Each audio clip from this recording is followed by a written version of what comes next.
Assalamualaikum. Bos, coba deh bayangin.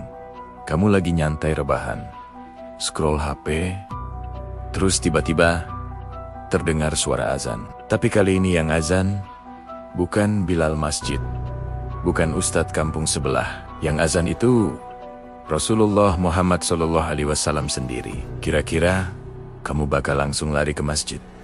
Atau masih asyik pencet tombol scroll For You page? Wah, kalau masih rebahan, itu bukan cuma dosa ringan, bos. Itu durhaka level langit ke-7. Sekarang, kita Andi kocak dulu. Bayangin suaranya Rasulullah waktu azan, lembut, tegas, bikin hati tuh langsung ngebrebet. Mungkin semut aja sampai berhenti jalan, kucing mendadak diam. Bahkan malaikat yang lagi sibuk pun, pos tugasnya sejenak. Tapi kamu, masih aja di atas kasur, ngelihat notifikasi diskon dari Shopee. Waduh, bisa-bisa malaikat rakib sama Atit udah siap buka buku catatan dosa baru dengan judul Durhaka edisi rebahan Detected. Padahal azan itu bukan cuma panggilan sholat biasa, bos. Itu sinyal cinta, panggilan langsung dari Allah. Nah, kalau yang manggil itu Yutuzenia, Rasulullah sendiri. Tapi kamu malah cuek bebek. Itu ibaratnya kayak disamperin presiden ke rumah, kamunya malah pura-pura tidur. Keterlaluan kan? Ini bukan soal sopan santun lagi. Ini soal iman. Kalau yang manggil aja udah semulia itu, masa kita masih bisa bilang, bentar lagi, tanggung? Tapi sekarang mungkin banyak yang nanya, kalau azan itu semulia itu, kenapa Rasulullah sendiri gak pernah azan? Nah, ini dia intinya, bos. Pertanyaan ini keren banget. Dalam sebuah hadis riwayat Abu Daud, memang disebutkan bahwa Rasulullah SAW tidak pernah menjadi muadzin. Kenapa? Ya, para ulama kita sudah ngasih 3 alasan yang bikin kita makin cinta sama beliau. Pertama, kalau beliau yang azan, semua orang pasti datang. Kamu bisa bayangin gak, kalau Rasulullah yang manggil, hayya 'alas shalah. Siapa yang berani gak datang? Dijamin seisi kota Madinah langsung kosong.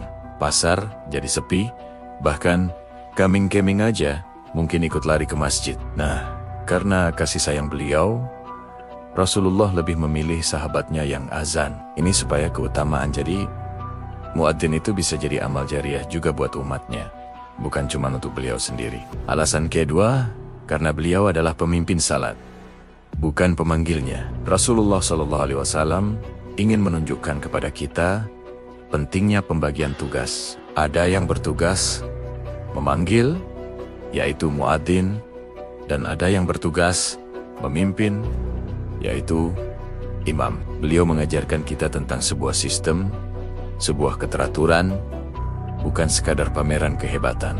Keren banget, kan?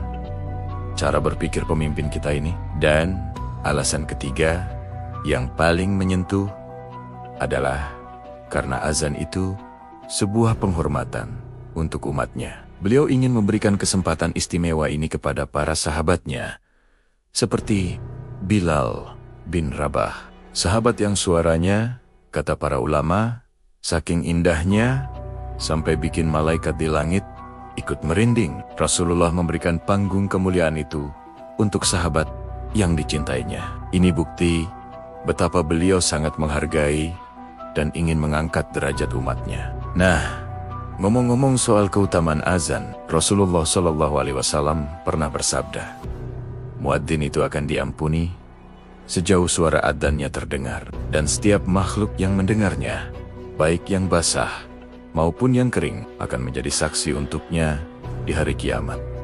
Ini hadis riwayat Imam Ahmad. Jadi, setiap kali kamu dengar azan, tapi malah cuek, hati-hati, bos. Yang mendengar dan menjawab azan aja dapat pahala gede. Masa kamu yang pura-pura nggak dengar mau dapat apa? Azan itu panggilan agung yang bahkan jin dan hewan pun menghormatinya. Tapi kita sebagai manusia, kadang lebih sibuk scroll harga diskon sandal jepit terbaru. Astagfirullah, ironis banget kan? Padahal, yang kita cari di dunia ini apa sih? Kalau bukan ridhanya Allah. Ini nih, bagian sindiran lucu, tapi nancep. Kadang, setan aja kalau dengar suara azan, langsung lari tunggang langgang, ketakutan. Tapi manusia malah santai sambil mikir, maghrib masih lama, baru juga azan. Lah, bos, setan aja udah lari. Kamu kok malah stay dan nyaman sama kemalasanmu? Astagfirullah. Ini bukan cuma malas biasa. Ini namanya durhaka gaya modern. Ingat ya, pesan Rasulullah Shallallahu Alaihi Wasallam. Batas antara seorang hamba dengan kekafiran adalah meninggalkan syalat.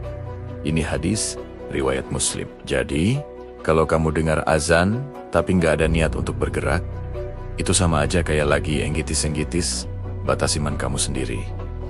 Bahaya kan? Jadi, kesimpulannya bos, kalau seandainya Rasulullah yang azan dan kamu nggak datang, itu bukan sekadar lalai, tapi itu sama saja menolak panggilan cinta dari Allah yang disampaikan lewat lisan manusia termulia. Azan itu undangan VIP langsung ke surga. Gratis. Nggak perlu antre, nggak butuh kuota internet. Tapi, anehnya, banyak banget yang nolak undangan eksklusif ini cuma dengan alasan sepele. Lagi rebahan. Maka dari itu, yuk, mulai dari sekarang. Setiap kali kita mendengar azan, jangan lagi ada kata nanti Langsung ambil wudhu, siap-siap. Kalau bisa langsung gas ke masjid dan jawab panggilan cinta itu dengan semangat. Karena kita nggak pernah tahu bos. Mungkin itu adalah azan terakhir yang kita dengar sebelum Allah memanggil kita pulang untuk selamanya, tanpa suara. Terima kasih sudah nonton sampai habis. Semoga video ini bermanfaat dan jadi pengingat buat kita semua. Jangan lupa like, komen, dan subscribe ya, biar kita bisa terus belajar bareng. Sampai jumpa di video selanjutnya.